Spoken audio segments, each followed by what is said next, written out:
One of the things that I started from the very beginning when I was reflecting and sharing things with students is how the people who die in our lives still have places in our lives. And it's not our business at all to kick them out of our lives. I think the challenge is to get so that you're not overwhelmed by the sorrow of their not being here. And one of the ways of helping with that, I think, is realizing that grandma made meals for you.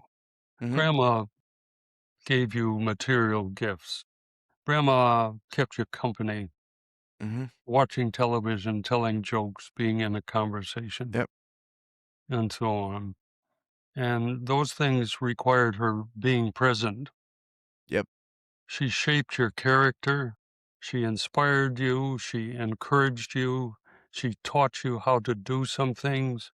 If you watched her, you learned how to deal with your dad in ways you wouldn't have learned without her being around, true, and so on. You acquired skills from her. You acquired insights. Um, the very most important things that she gave to you, you still have. that The doesn't only go away. things you don't have are the things that required her to be there physically with you, Mhm, but everything else you still have.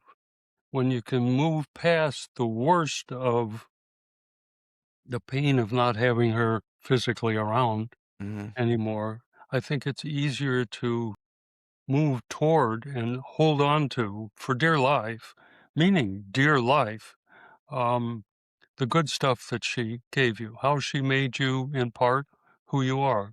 Mom and dad did some other things to make you who you are. yeah, Your absolutely. friends did some other things to make you who you are. If you Yeah, got I'm any still trying to siblings, forgive him for that, but, I'm just yeah, kidding. that's right. But I think the hardest thing that's at the heart of grief, and that's what I called it in my writings, is moving from loving persons when they're physically present to continue to love them when you're separated, Mhm, permanently separated. Um, and I think people who could talk about closure in grieving don't understand two things. You will always miss your grandmother. That doesn't stop. As long as you live, you'll miss your grandmother. When you're grandma age, you'll be missing your grandmother, mhm, and you always love them. You never stop loving. And anybody who tells you you got to get over loving your grandmother is that's giving weird. you terrible advice. Punch them That's out. yeah, I won't listen to that anyway.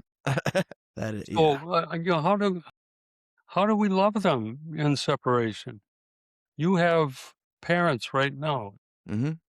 Are they in the room with you in the studio? No, they're not here. This is my house. Gosh, but you didn't stop loving him. How are you loving your dad right now? Well, you're thinking of him. You're worried that he won't get sick. You're Yeah, glad that he told you these jokes, or he took you to these ball games, yeah, or he had this great conversation with you, or he gave you this good advice. Um, you remember the good joke he told you yesterday? That mhm, joke is something you can remember after he's dead. yeah. My grandpa had those as well.